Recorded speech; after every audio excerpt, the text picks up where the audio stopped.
Saya itu pemuja Allah yang serius. Sama ya pemuja Allah, tapi kan kadang kurang alim. Saya ini pemuja Allah serius. Saya itu kalau ngaji, ya ngaji biasa belajar, itu sering nangis seneng. Misalnya saya baca tadi, Miftahul Jannah la ilaha illallah, lung kunci kok dikasihkan. Kita ini masuk neraka gak pantas, enggak bawa kuncinya kok masuk gitu. Harusnya kita ini masuk surga, kita kan pegang kunci surga, gak pegang kunci neraka. Maka aneh kalau kamu masuk neraka itu aneh. Coba kita pegang kunci surga apa kunci neraka? Tapi kadang teman saya suon rokok rano kunci ini. Karena tidak ada pintunya. Terus saya bilang, kamu kok tahu? Memangnya mau ke sana kata saya. Saya tidak punya rencana tahu neraka. Dan saya meskipun guyon itu serius. Bedanya orang alim sama ndak itu di situ. Kalau orang alim itu guyon itu masih benar, masih serius. Coba saya bacakan ayatnya. Ala inna auliya Allahi la khaufun alaihim wa lahum yahzanun. Terus lahumul busyra fil hayatid dunya fil akhirah. Artinya kalau mungkar nangkir dengan penampilan garang gitu, berarti ada ketakutan apa enggak? Ada. Padahal ciri utama walinya Allah tidak ada ketakutan. Makanya itu termasuk dalilnya Sayyid Muhammad. Tidak semua orang alami seperti itu, karena wali-wali itu la khaufun alaihim wa lahum yahzanun. Wah anak kiai ketemu karena kerja buat tidur wedek. Iku rezeki ora kok pertanyaan itu, nak konan santri piye? Lho isen wis kiai dihanjuti mungkar nakir. Malu gak kira-kira? Mesti pelengane konan santri piye? Nak jawabannya gampang karena pernah ngajar tauhid. Makanya Sayyidina Ali ini ceritanya ada di kitab Nurul Dholam. Zaman lihat di kitab Nurul Dholam karangannya Syekh Nawawi Banten. Itu Sayyidina Ali itu ya, andekan orang biasa mungkin ya agak-agak hasud, tapi ini wali gak boleh kamu katakan. Dia itu mangkal sama Umar. Orang kok setiap orang pernah dibentak. Apa dia berani bentak mungkar nakir? Penasaran dia. Bagaimana perangnya Umar itu berlanjut enggak gitu kira-kira. Akhirnya minta, ya Allah saya minta kasaf. Ya karena yang minta Sayyidina Ali karena mau wajah dituruti sama kasaf. Dilihat Sayyidina Umar pas meninggal itu. Jadi hasud itu ya kadang penting asal baik. Loh betul bahasa Kanjeng Nabi kadang la hasada illa fisnaten. Itu Nabi bahasakan ya hasad. Gus Verson saja yang nafsirkan ghobtoh itu kan gaya-gayanan sebagai ulama. Aslinya Nabi ngendikan itu la hasada illa fisnaten. Ulama yang ganti itu namanya ghobtoh. Wong Nabi sendiri nyebut hasad kok kamu tafsiri ghobtoh. Ya hasad ya hasad. Udah enggak usah ditawil-tawil pokoknya gitu. Kalau sama nggak percaya nggak apa-apa. Kok gitu aja kok repot. Karena sama nggak percaya kemungkinannya dua. Satu nggak ngerti. Dua sama-sama alim. Kan dari awal kalau sama-sama alim kan laisa li alimin ayuqallida aliman akhor. Kita nggak perlu saling mengikuti. Ngapain hasud? Biasa aja. Akhirnya Sayyidina Ali kasar. Pas Umar bangun, setelah mati kan bangun, setelah meninggal bangun. Mungkar nakir datang dengan perang yang sangat garang. Itu digambarkan Sayyidina Ali matanya itu kalkidril ghali. Kayak apa? Kendil yang apa? Menganga. Wah seru. Sayyidina Ali senang, paling takut ini Umar. Senangnya bukan main. Wah ini mesti takut Umar. Biasa. Ternyata enggak. Umar malah bangkit. Woi mungkar nakir ya. Kamu tahu menghadapi siapa? Itu betul. Kamu itu menghadapi temannya ahabbal khalqi ilallah. Yang diandalkan temannya bukan dia. Kamu tahu yang kamu hadapi, saya ini teman kekasihnya Allah. Jadi boleh kamu mengandalkan Mbak Virjon. Tapi nanti resikonya mungkar tanya, itu Virjon siapa? Wah itu masalah kan. Makanya syaratnya wali itu harus ma'rufun fis sama. Di langit sudah populer. Makanya dulu ada orang yang saking seninya Abdul Qadir ditanya apa saja jamnya Abdul Qadir Al-Jilani. Itu aman karena beliau populer. Makanya program kita harus populer dulu di langit. Oh, itu nanti kalau dicatut oleh santri-santri nggak apa-apa. Kalau nggak populer nanti dicatat itu siapa? Masalah ini. Umar itu yang dibanggakan itu, kamu tahu saya siapa? Ya enggak tahu, saya ini temannya kekasihnya Allah. Temannya Muhammad, iya Muhammad Rasul. Wah mikir, waduh, repot. Loh di dunia aja gitu kan, temannya presiden, temannya panglima, apalagi ini temannya Sayyidul Awalin wal akhirin. Di dunia aja bilang temannya presiden, menteri, orang sudah takut, apalagi ini temannya Sayyidul Awalin. Yang mungkar nakir terus konfirmasi sama Allah, gimana ya Allah ini ngadepi. Sebetulnya yang diadalkan itu temannya, bukan dia. Wah, akhirnya sama Allah dibilang, ya Bu, ya sama seorang seperti itu Bu yang sopan. Terus semenjak itu mungkar nakir itu nggak selalu berpenampilan seperti itu, sangat. Jadi semoga itu konsisten sampai nanti. Jadi kamu kalau ingin nggak takut mungkar nakir, jadi wali dulu.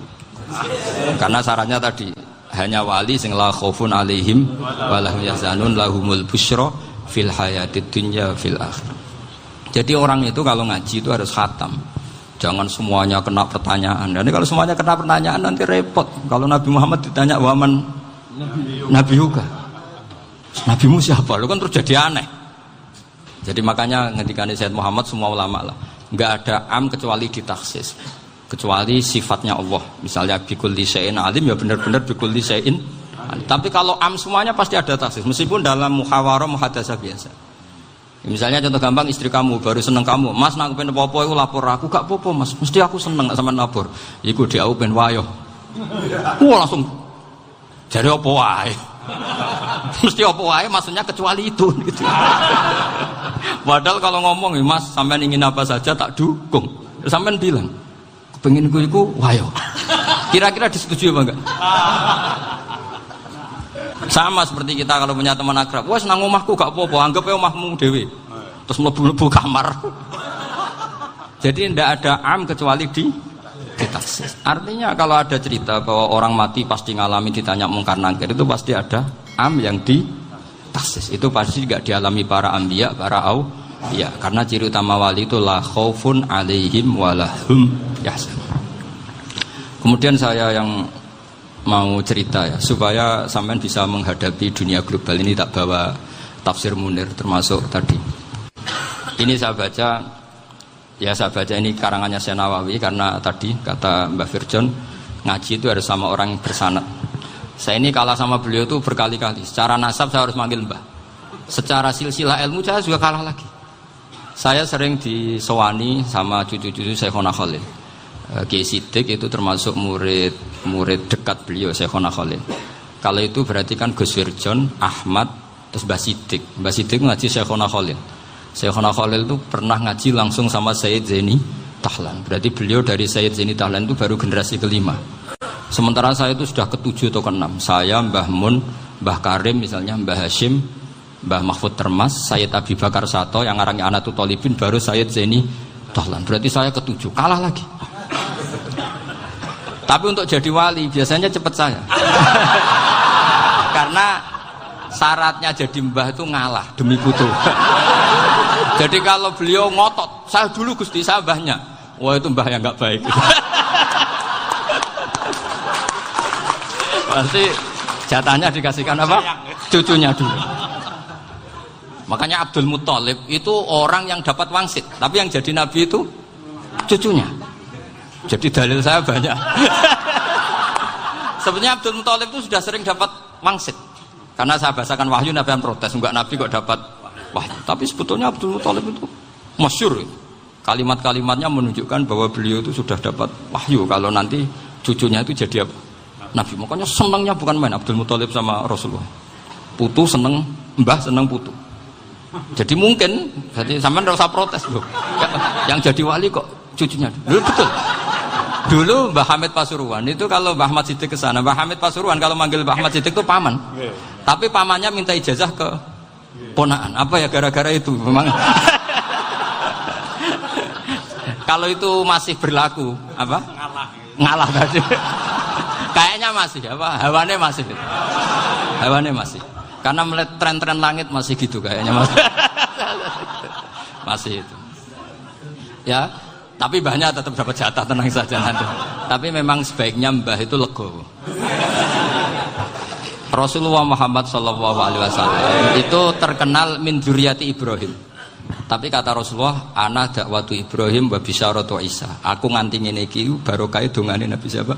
Ibrahim. Jadi dongane Nabi Ibrahim nggih tiba teng putu. Jadi banyak bukti bahwa jatuhnya ke putu gitu. Tadi saya di kamar sama beliau berduaan. Nih Mbah sing dadi wali dhisik ndi? Aku Mbah. Cocokan tadi. Nah, kenapa saya akhir-akhir ini gulirkan daftar wali? Kenapa? Saya ini resah ya, orang sudah ingin dicintai pejabat, dicintai tetangga, dicintai teman. Tapi kadang-kadang orang lupa lagi dicintai Allah. Makanya saya meskipun guyon, tapi ini amdan, bukan sahwan. Supaya orang punya cita-cita lagi jadi wali, ingin dicintai Allah. Kita ini terlalu lama ingin dicintai makhluk. Mbok ya naik kelas sedikit lah. Ingin dicintai Allah Subhanahu wa ta'ala. Meskipun saya guyon, tapi tadi guyon saya tuh lebih serius ketimbang serius Anda. Karena tak pikir. Saya tuh kalau pergi itu seneng ngebis, bukan karena saya tidak punya mobil, tapi saya sering mau butuh itu supaya gak diganggu. Karena saya tuh harus punya waktu sendiri. Kalau ngebis kan ketemu orang gak kenal, tapi sekarang ya gak susah, banyak yang kenal. Dan susahnya lagi gak minta ijazah, minta foto. Repot tuh. Mau dibenci itu umatnya Rasulullah Shallallahu Alaihi Wasallam. Mau disetujui itu sanatnya mana? Kalau ketemu orang alim minta apa? Foto. Itu nggak ada sanatnya. Nggak tahu saya itu mazhab dari mana itu. Ya mazhab milenial yang jelas itu kan. Ini tak baca ya biar dapat. Karena ini kenangan saya sama Mbak Ahmad Siddiq. Saya masih ingat betul beliau ngisi hallnya Mbak Abdullah bin Umar, berarti abahnya Mbak Hamid. Karena mbah saya itu Fatimah binti Khalid bin Umar. Kalau Mbah Hamid itu Hamid bin Abdullah bin Umar. Itu saya masih ingat betul zaman itu Mbah Hamid siap hall di Lasem itu rawuh dan saya derek mbah saya karena masih misanan datang ke Lasem. Itu beliau pas itu ngisi sama Mbah Mun. Mbah Mun masih muda, Ki Ahmad Siddiq sepuh senior. Itu beliau cerita bahwa dulu ketika Indonesia dijajah Jepang itu para kiai mimpi dibacakan ayat Khulifatir Rum fi adnal ardi wa hum min ba'di walabihim salim. Terus ada kiai yang tanya, takwilannya gimana? Ya nanti Jepang pulang bukan karena kita yang mengalahkan, tapi Jepang ada yang mengalahkan sendiri, meskipun tidak kita. Kayak dulu Faris tidak dikalahkan Islam, tapi dikalahkan Romawi, tapi yang senang umat Islam. Wa yauma idzi yafrahul mu'min. Itu luar biasa ulama-ulama kita. Delalah kejadiannya Indonesia seperti itu. Yaitu kita tidak mengalahkan Jepang, tapi Jepang pulang sendiri karena dikalahkan apa? Sekutu. Ya ini saya baca. Ini tidak usah dicek bacanya benar apa enggak. Sudah aman apa? Aman. Karena kalau saya salah itu ya sengaja. Artinya ya sengaja saja. Ya biasa maksudnya. Saya kemarin ngisi di Pondok Peloso, di Pondok Al Munawir Jogja. Salah itu ada dua. Ada salah yang memang benar-benar salah. Itu enggak apa-apa, bisa dimakfu. Karena mesti sangke wong goblok salah yang terus itu. Ada salah bawaan ilmu, itu repot tuh dadaninnya. Karena misalnya kita yang biasa belajar qiraah sab'ah wa yahsibuhu, mesti diulang lagi wa yahsabuhu. Karena qiraahnya Imam Asim itu hasibah yahsabu bi fathis sin. Sementara kita kalau ngaji kitab kulino yahsib. Sehingga kita yang biasa belajar sab'ah itu kalau baca kitab itu kayak orang bingung. Kadang-kadang yang ngaji juga bingung. Gus Pak mau cok bulan pilih. Ya tepat-tepatan. Ada yang mengatakan Gus Pak bingung. Ada yang mengatakan Gus Ba alim alama, ya tepat-tepat nasib tadi. Karena memang ya sab'ah memang seperti itu. Misalnya kufuan itu Imam Asim baca kufuan. Tapi beliau punya murid namanya Syu'bah. Itu kalau baca kuf'an. Makanya kita itu, ini kan khataman Quran ya. Jadi saya menyinggung sedikit tentang qiraah sab'ah. Tadi beliau juga sudah tak kasih kitab saya Hifdzuna Liyadal Mushaf. Sama tak ajari latihan sab'ah. Memang angel ya. Makanya yang nggak bisa itu wong pinter. Sudah tahu angel ya nggak usah diteruskan kan. Orang menghindari barang angel itu pinter apa goblok? Pinter. Berarti wong goblok pinter.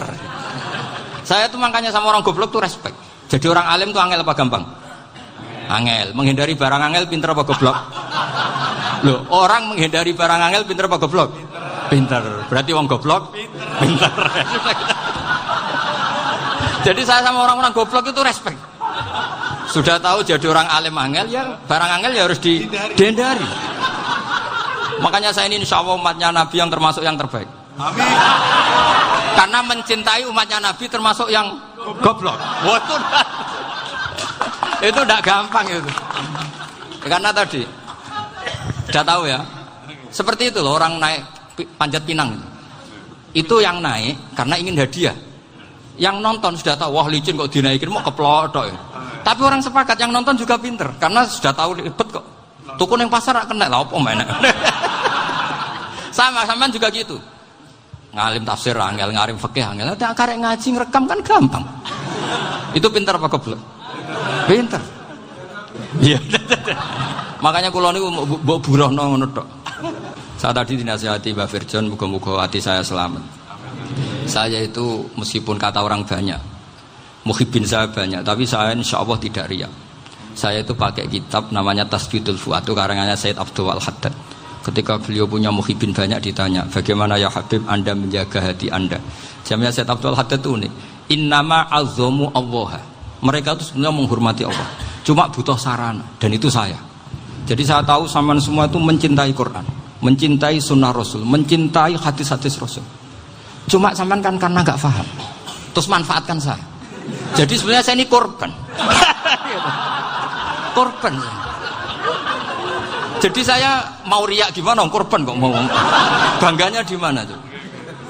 Coba sampean misalnya ngaji tafsir, belajar sendiri kan susah. Terkibnya susah, maknanya susah, bahkan beli kitabnya kadang tidak kuat. Loh, untuk jadi alim tafsir itu kan harus beli kitab. Loh, saya sering belajar kitab itu jutaan. Tafsir Tobari, saya pernah beli kitab Fakhrur Razi itu berapa coba? 27 jilid. Karangannya Fakhrur, belum karangannya ulama modern, Imam Sya'rawi. Itu berapa jilid? Itu jutaan. Saya kemarin juga dihadiahi kitab Pak Quraish Shihab namanya Faidul Bari fi Syarhil Bukhari. Pak Quraish Shihab yang terkenal. Dia sering diskusi sama saya. Saya ngasih hadiah beliau ngasih hadiah saya. Oh itu harganya nggak kuat. Tidak kuat kadang di Indonesia nggak ada coba. Dan sama orang hebat menghindari kesulitan itu. Nah kesulitan itu, sebab ngaji ikut, kalau nggak paham dirukok rekamannya sudah gitu. Pinter mana sampean sama saya? Pinter sampean kan? Bikin sosis susah, beli aja kok repot kan? Makanya nggak boleh orang bilang, wah aku goblok reso tafsir, aku wong pinter. Makanya nanti kalau saya ketemu Nabi tidak termasuk orang yang mentahkir orang Islam. Kafa bil mari isman ayah kira akhahul muslim. Jadi cukup orang itu dosa kalau menyepelekan orang Islam. Termasuk darani sampean goblok itu dosa. Caranya nggak darani goblok ya tadi di logika tadi. Alim itu angel. Ngendari angel itu pinter. Berarti wong bodoh. Pinter ya sudah gitu. Tapi tetap bodoh. Tapi ini satu cara untuk saya respect gitu. Coba orang yang ngaji tafsir saya banyak, mungkin ribuan. Itu sebetulnya mencintai Quran. Karena Quran adalah kitab suci yang panduannya umat Islam. Sangat mencintai Quran. Terus kemudian mereka nggak paham. Terus mencari orang yang memahamkan. Burohno lah cara Jawa ini. Terus keren saya itu di mana coba? Lah terus mereka kurang ajarnya gini, kalau paham itu ya alhamdulillah paham. Kowe nak ngaji Gus bae ngono tok. Tapi nek ora paham, ora nyalano akale. Mari Gus Bahan nerangno cepet mulane gak paham. Ora kok nyalano teke sing lelet. Itu kan masyaallah naudzubillah tenan. Sebetulnya tingkat kurang ajarnya tinggi Gus sebenarnya. Jadi kalau enggak paham itu kadang enggak nyalahno uteke. Kayak mau misalnya, mau mari mikir ra jelas. Padahal misalnya jelas ora mesti paham, bodoh. Paham?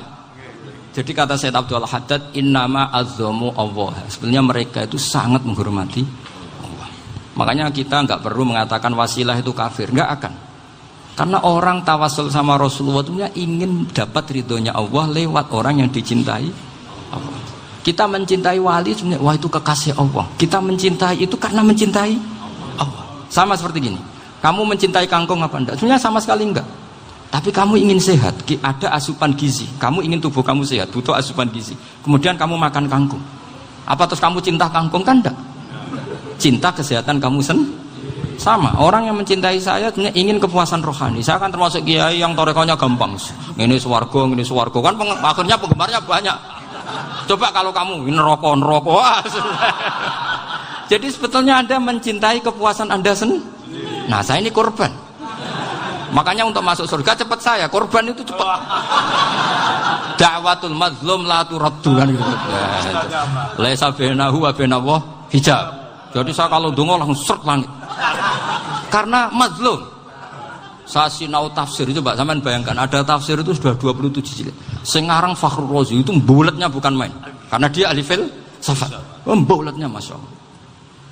Sudah gitu sinau Jalalain kadang dikomen oleh Sawi. Sudah kita percaya Jalalain jebule dibuli Sawi. Percaya Sawi dikandani, "Oh iku Maliki rasa ribet." Sudah gitu sinau Qurtubi, sinau tafsir Tabari itu susahnya. Belinya susah, belajarnya susah.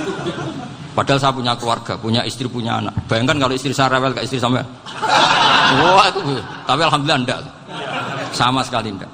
Allah sudah milihkan, wah ini bahaya kalau punya istri rewel. Imam Sibawai itu kitabnya banyak, tapi yang terbukukan hanya kitab Sibawai. Karena beliau kalau sudah belajar lupa istri. Hanya pas beliau di pasar, kitabnya dibakar semua sama istrinya. Karena dianggap saingannya. Ternyata yang dicerai tidak kitabnya, malah istrinya. Itu Imam siapa? Sibawai. Tapi alhamdulillah kitab saya nggak terbakar, aman.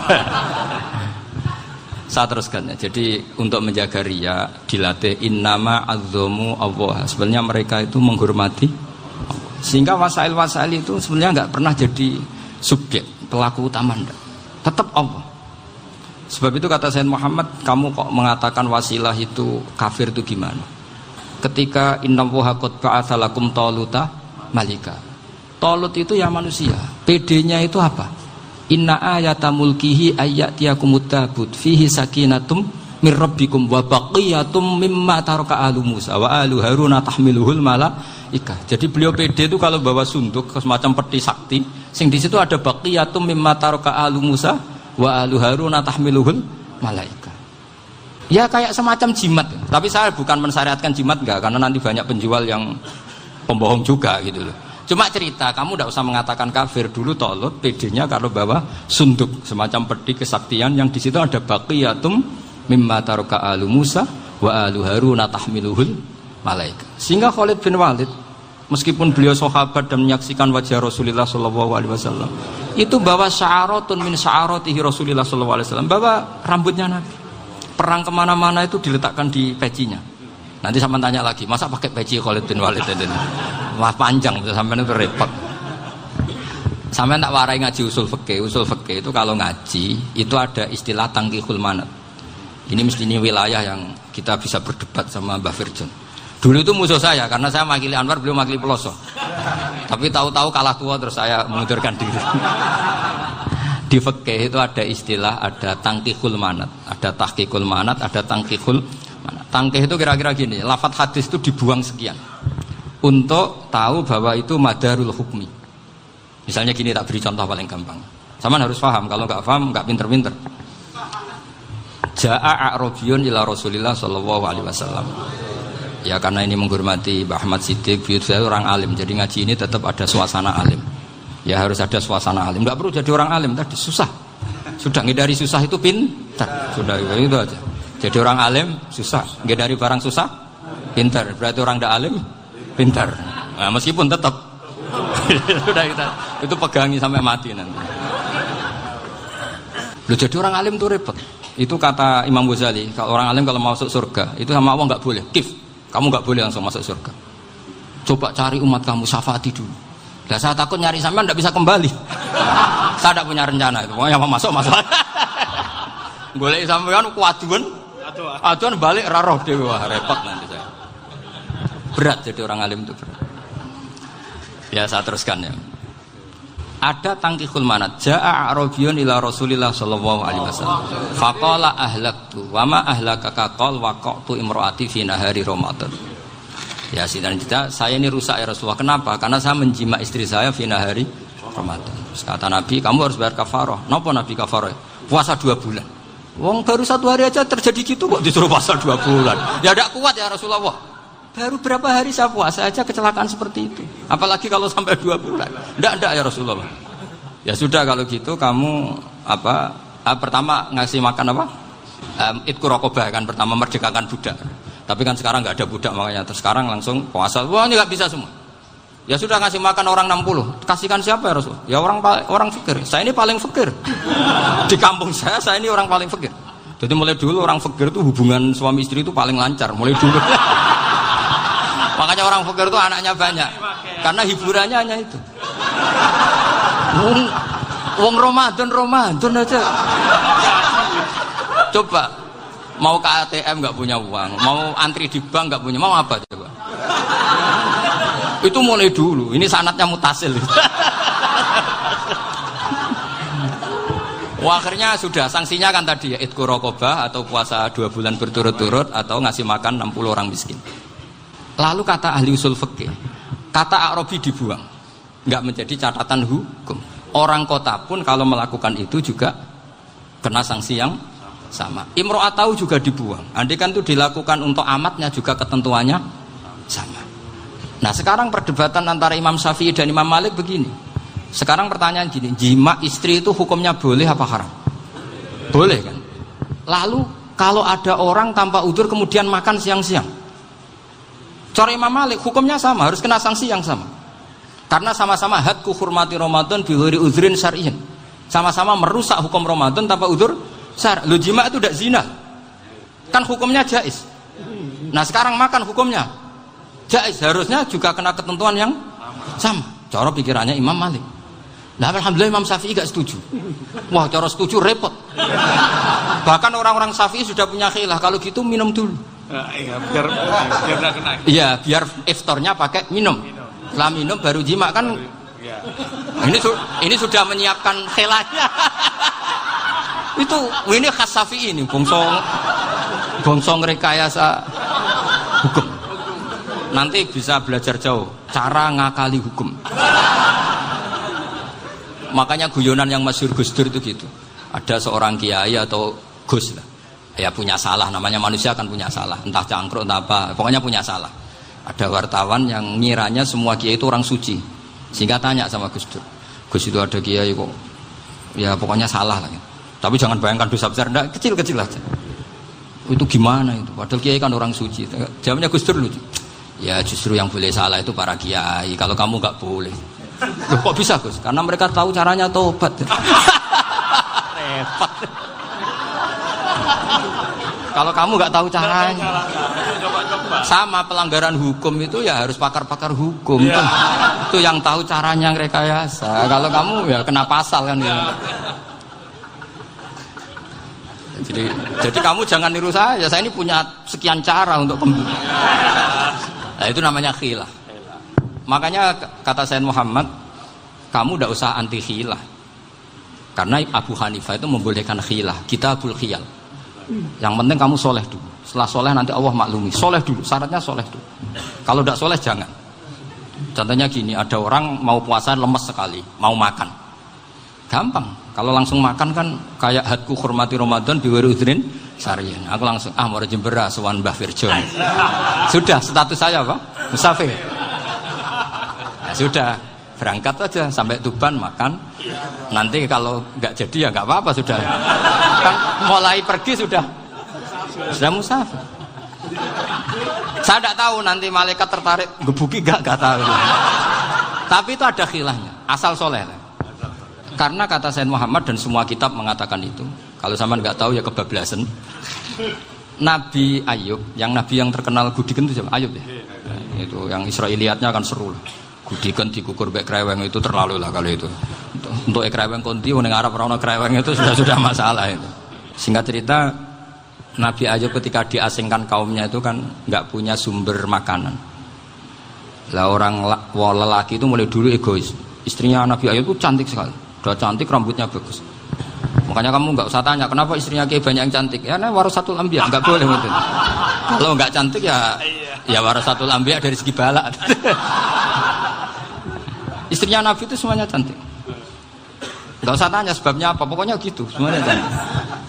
Singkat cerita, beberapa kali istrinya Nabi Ayub itu kerja demi bisa nafkahi Nabi siapa? Suatu saat itu tidak ada pekerjaan yang cukup untuk beli roti. Satu-satunya peluang dapat rezeki itu putrinya raja itu rambutnya berondoli. Terus ada sayembara siapa yang rambutnya bagus mau dibeli. Sampai rambutnya istrinya Nabi Ayub itu dijual. Nabi Ayub tersinggung karena itu mengurangi kecantikan. Jadi lelaki mulai dulu gitu. Udah nggak urun kalau istrinya nggak cantik itu komplain. Itu khasnya lelaki. Jadi kalau kamu gitu ada sanadnya juga, tenang saja ya. Komplain ya pegawaian itu. Saking mangkelnya Nabi Ayub terus ngendikan la adriban naki mi'ata sautin. Kamu akan saya pukuli dengan mi'ata sautin atau dengan 100 cambukan. Atau mi'ata dikhtin atau mi'ata apalah sesuai konteks zaman itu. Engko namanya pecut tuku konti kok ribet lagi. Singkat cerita, akhirnya ketahuan bahwa istrinya menjual itu demi Nabi Ayub. Allah nggak ridho kalau kekasihnya yaitu istrinya Nabi Ayub wis perjuangan kayak gitu malah kena hukuman. Tapi Allah juga nggak ingin kekasihnya yang bernama Ayub melanggar sumpah. Padahal beliau sudah sumpah, wallahi demi Allah nanti tak pukul dengan 100 kali. 100 kali dengan lidi lah misalnya, contoh yang gampang tuh lidi. Akhirnya sama Allah dikasih satu solusi. Wa khud biyadika dikhsan fadrib bihi wala tahnas. Ya sudah, lidi itu ikat jumlahnya 100. Terus pukul sekali saja. Anggap saja sudah 100. Iku pangeran sing wari ngakali ngono iku pangeran. Tapi syaratnya soleh. Syaratnya soleh. Jadi kalau kamu anti khilaf berarti anti ajarannya Allah di ayat itu. Wa khud biyadika dikhsan fadrib bihi wala tahnas. Itu dulu ada, ini cerita di Ithaf, ini cerita terakhir, ini sudah, sama jangan nama sudah. Terus pengumuman tadi, yang nggak pernah sepuh ngutang saya itu haram tadi. Karena tadi saya punya kewajiban di rumah yang bisa menggugurkan ya kewajiban yang lebih besar. Lebih besar itu ya tadi, bisa pernah guru, pernah sepuh, yang jelas nggak umur. Umur sampean menangkap itu, tua serepot itu.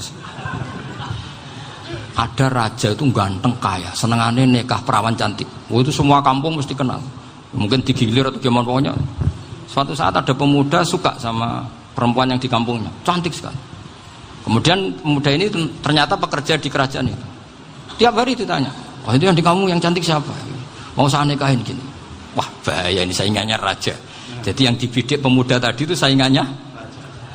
Si raja ini orang yang namanya raja kan gengsinya tinggi. Kaifatang kihuha wa qad ra'aitu qad qabbalaha rajulun. Kok boleh kafi? Saya tuh pernah melihat dicium lelaki. Wah, gak mau. Gak gelem, kadang ditambung lan waqat qabbalah rajulun. Saya pernah melihat sendiri qabbalah rajulun, dicium oleh lelaki. Wah, sudah gak minat raja langsung. Gak keren. Suatu saat pemuda tadi nikahi perempuan itu. Rajanya marah-marah. Kamu lelaki gak punya harga diri gini. Gak punya selera, gak punya harga diri, sudah pernah dicium orang kok tetap dinikah. Bilang ke raja, ta'rif manir rajul, lelaki itu siapa? Abuha. Kamu tahu lelaki itu siapa? Sopo? Abuha. Bapaknya. Saya kan hanya bilang rajulun. Pernah dicium lelaki. Lah pikirannya raja itu lelaki ya kue-kue ngene iki. Tapi butuhe canom mau raja ben gak sida, itu aja tuh. Baru kayak digulirkan gitu, waqat qabbalah rajulun. Wah nggak mau. Setelah itu suatu saat pegawainya tadi nikahi perempuan. Kamu nggak punya harga diri gini. Kamu tahu mandir rajul apa abuha? Wah nak ngono aku gak apa-apa. Lah monggo sakniki wis bojo kula. Ora trimo wis diambung wis macam-macam. Lah itu namanya khilah. Apa? Khilah. Kalau di Balawa disebut tauriyah atau apalah. Tapi saya tidak ngajari sampean seperti itu. Sudah pinter sebelum saya ajarin. Bangsa ngakali kan sudah pinter. Saya kira demikian. Assalamualaikum.